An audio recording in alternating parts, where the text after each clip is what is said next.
નર્મદા જિલ્લામાં દારૂ મુદ્દે જબરદસ્ત ઘમાસાણ જોવા મળી રહ્યું છે। આજે સવારે ભાજપના જિલ્લા પ્રમુખ નીલરાવ દ્વારા એક પત્રકાર પરિષદ કરવામાં આવી અને આમ આદમી પાર્ટીના નર્મદા જિલ્લા પ્રમુખ નિરંજન વસાવા સામે ગંભીર આરોપ કરવામાં આવ્યા। ડિગ્રી ચોર, વીજળી ચોર, અનાજ ચોર સહિતના આક્ષેપો તેમના પર નાખવામાં આવ્યા અને તેના જ કારણે રાજકારણ ગરમાવાની શરૂઆત થઈ છે અને હવે નિરંજન વસાવા ફાઇલો સાથે મેદાને આવ્યા છે અને કહ્યું છે સ્થળ અને સમય તમે નક્કી કરો, હું ડિબેટ કરવા તૈયાર છું। સમગ્ર મામલો છે, વિગતે વાત કરીએ। વૈષ્ણવજન તો તેને કહીએ જે પીડ પરાઈ જાનાને રે। નમસ્કાર દર્શક મિત્રો, નવજીવન ન્યૂઝમાં આપનું સ્વાગત છે। હું છું ફૈઝાન। ફરી એકવાર નર્મદા જિલ્લાનું રાજકારણ ગરમાયું છે। ગરમાવા પાછળનું કારણ એવું છે કે થોડાક સમય પહેલા નિરંજન વસાવાના ભાઈ ભદ્રેશ વસાવા કોટર સાથે પકડાયા હતા, જે બાદ પોલીસ દ્વારા કાર્યવાહી કરવામાં આવી। સાંસદ મનસુખ વસાવાએ નિરંજન વસાવા અને ચૈતર વસાવા સામે પ્રહારો કર્યા। ત્યારબાદ નિરંજન વસાવાએ વર્તામાં પ્રતિક્રિયા આપી, જેમાં તેમણે સાંસદ મનસુખ વસાવા તેમજ નર્મદા જિલ્લાના ભાજપના પ્રમુખ નીલરાવ સામે ગંભીર આરોપો કર્યા હતા ને એમાં જે દારૂની કટિંગો ત્યાં થઈ રહી છે, જે દારૂ વેચાઈ રહ્યો છે તે બાબતે તેમણે કેટલાક સવાલો પણ ઉઠાવ્યા હતા। એટલે લઈને રાજનીતિ ગરમાવાની શરૂઆત થઈ હતી। નિરંજન વસાવાએ તો જાહેરમાં ડિબેટ કરવા માટે સાંસદને ચેલેન્જ ફેંકી હતી, જે બાદ આજે નીલરાવે પત્રકાર પરિષદ યોજીને જે નિરંજન વસાવા દ્વારા ભૂતકાળમાં ઘટનાઓને અંજામ આપવામાં આવ્યો, ડિગ્રી ચોરીના આક્ષેપો કર્યા, અનાજ ચોરીના આક્ષેપો કર્યા, વીજળી ચોરીના આક્ષેપો કર્યા અને જે ધંધાઓ કર્યા છે તેને લઈને નીલરાવે વાત કરી। ત્યારબાદ ફરી એકવાર નર્મદા જિલ્લાના આમ આદમી પાર્ટીના પ્રમુખ નિરંજન વસાવા મેદાને આવ્યા છે અને તેઓ ફાઇલો લઈને કહી રહ્યા છે કે મારી પાસે પુરાવા છે કે કોણે શું કર્યું છે। પહેલા તો સાંભળો નિરંજન વસાવાને। અને જ્યારે નર્મદા જિલ્લા હોય કે સમગ્ર ગુજરાત હોય, આજે ગુજરાતના જે મુખ્યમંત્રી છે એ મુખ્યમંત્રીના મત વિસ્તારમાં જ દારૂના અડ્ડા ધમધમતા હોય અને ત્યાં ગાડી એક પત્રકાર દ્વારા એ વિડીયોના માધ્યમથી ત્યાં ગાડી એ તમામ વિડીયો ફૂટેજ સાથે એ પત્રકાર ઉજાગર કરે છે, તો ખરેખર પોલીસ પ્રશાસને અને સરકારે એને શાબાશી આપવી જોઈએ પત્રકાર મિત્રને। તો એની જગ્યાએ જે પત્રકાર છે એ પત્રકાર પર એફઆઈઆર કરવામાં આવે છે અને જે બુટલેગર છે એને ક્યાંક ને ક્યાંક સાચવવામાં આવે છે અને એની પર કોઈ પણ જાતની એક્શન લેવામાં નથી આવતી। એ તમે આજથી 2-3 મહિના પહેલા જોયું હશે। આજે આપણા ભારતીય જનતા પાર્ટીના ઘણા બધા નેતા, મંત્રી, મિનિસ્ટરો જે રહે છે એની આજુબાજુમાં દારૂના અને જુગાર, આંકડા, ડ્રગ્સના ધંધા ખુલે આમ ચાલી રહ્યા છે। આજે સાંસદ સભ્યનું ગામ છે, એ ગામમાં ખુલે આમ વર્ષોથી દારૂ મળે છે। તો તે બાબતે કેમ નથી બોલતા? આજે નર્મદા જિલ્લામાં પોલીસ સ્ટેશનની 200-500 મીટરના એરિયામાં ખુલે આમ દારૂ મળે છે, આંકડા, જુગારનો ધંધો ધમધમતો ચાલે છે। શું તમને લિસ્ટ અને પુરાવા આપું? તમે કહો ત્યાં ગાડી આપણે રેડ પાડીએ। મારી પાસે લિસ્ટ તમામ તાલુકાઓનું છે, રાજપીપળા શહેરનું છે। તમને આ લિસ્ટ જોઈતું હોય કેટલા ભારતીય જનતા પાર્ટીના અહીંયા ગાડી હડ્ડા ખુલ્લે આમ ચાલે છે, કેટલા લોકો દારૂનું કટિંગ કરે છે, કેટલા લોકો આઈસરો કટિંગ કરે છે, કેટલા લોકો ટેન્કરો કટિંગ કરે છે, આના તમામ પુરાવા છે। રાજપીપળા પોલીસ સ્ટેશન હોય કે ગરડેશ્વર પોલીસ સ્ટેશન હોય કે તિલકવાડા પોલીસ સ્ટેશન હોય કે પછી ડેડિયાપાડા સાગબારા હોય, દરેક વિસ્તારોમાં ખુલે આમ દારૂ જુગારના આંકડાઓના ધંધા ચાલે છે। ફક્ત નર્મદા જિલ્લાની વાત નથી કરતા, સમગ્ર ગુજરાતમાં આ પરિસ્થિતિ છે। તો ભારતીય જનતા પાર્ટીની 30 વર્ષથી સરકાર છે કે કેમ આ બાબતે આપણા ગૃહમંત્રી વાત નથી કરતા કે આની પર એક્શન નથી લેતા? અત્યારે તમારે કોઈની પર એક્શન લેવું હોય તો તાત્કાલિક તમે એક્શન લઈ લો છો। આ દારૂ જુગાર અને આંકડામાંથી તમને લોકોને હપ્તા મળે છે, તમને લોકોને કમલમ સુધી હપ્તા જાય છે, એના માટે તો તમે કોઈ આ બાબતે વાત નથી કરતા। અને જે મુદ્દો છે એની પર ચર્ચા કરો, જે ડિબેટની વાત કરી છે એની પર ચર્ચા કરો। કેમ મુદ્દાને તમે ડાયવર્ટ કરવાનો પ્રયત્ન કરો છો? એટલે મારે નર્મદા જિલ્લાના પ્રમુખ, ભારતીય જનતા પાર્ટીના પ્રમુખ હોય, સાંસદ સભ્યશ્રી હોય, તમે તારીખ, સમય અને સ્થળ નક્કી કરો, અમે ત્યાં ગાડી હાજર છીએ। અમારી પાસે આ તમામ પુરાવા સાથે આ ફાઇલ અહીંયા ગાડી પડી છે અને અમારી ટીમ સાથે અમે હાજર આવવા માટે તૈયાર છીએ।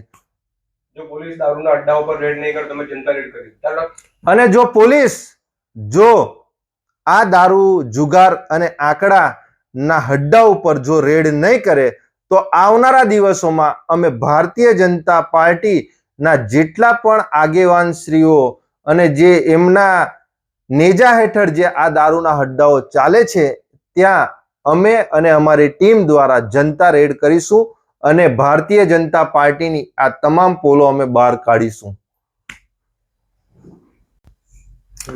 નમસ્કાર મિત્રો, આજે જે ભારતીય જનતા પાર્ટી નર્મદા જિલ્લાના પ્રમુખ દ્વારા જે પીસી કરવામાં આવી અને જેમાં જે આક્ષેપો કરવામાં આવ્યા કે નિરંજનભાઈ વસાવા પાસે જે ડિગ્રી છે, હવે ડિગ્રી જે તમારા ઉચ્ચ નેતાઓ છે એ લોકો જ આટલા વર્ષોથી ડિગ્રી સંતાડે છે, એમને કહી દો કે પહેલા ડિગ્રી બાબતે ખુલાસો કરી દે તો અમે તો નાના માણસો છીએ, અમે તો ડિગ્રી આપવા તૈયાર જ છીએ જ્યાં જોઈએ ત્યાં.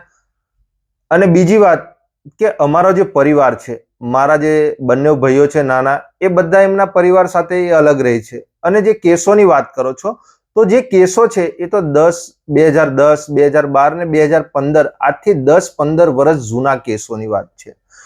અને આ મુદ્દો ક્યાંક ને ક્યાંક ભટકાવવાની ભારતીય જનતા પાર્ટી અત્યારે આ કોશિશ કરી રહી છે. મારો મુદ્દો છે કે ભારતીય જનતા પાર્ટીમાં જે અત્યારે ચૂંટાયેલા પ્રતિનિધિઓ છે એ જિલ્લા પંચાયતના હોય, તાલુકા પંચાયતના હોય કે ભારતીય જનતા પાર્ટીના હોદ્દેદાર હોય, આજે પણ એમના ત્યાં ખુલ્લે આમ દારૂ વેચાઈ રહ્યો છે એમના ઘરની આજુબાજુમાં. અને એ લોકો કન્ટેનરો, આઈસર ટેમ્પાઓ દ્વારા એ લોકો હાલમાં પણ કટિંગ કરી રહ્યા છે. એના તમામ પુરાવા અમારી પાસે છે. અને બીજી વાત કે આજે સાંસદ શ્રી મનસુખભાઈ વસાવા જેઓ 2500 કરોડ રૂપિયા મનરેગાનું જે કૌભાંડ છે એ બાબતે કેમ આજ દિન સુધી મૌન છે? ધારીખેડા સુગરમાં 50 લાખ રૂપિયાની બેગ જલારામ એન્ટરપ્રાઇઝની જે એજન્સીના આગેવાનો દ્વારા ત્યાં ગાડી આપવામાં આવી છે, એ પૈસા શેના માટે આપવામાં આવ્યા હતા એ બાબતે ખુલાસો કરો. બીજી વાત કે જે ડ્રાઈવરો છે એ ડ્રાઈવરો દ્વારા જૂના કોર્ટમાં અને ક્યાં ક્યાં કટિંગો કરવામાં આવે છે એના પણ તમામ અમારી પાસે ફૂટેજ છે.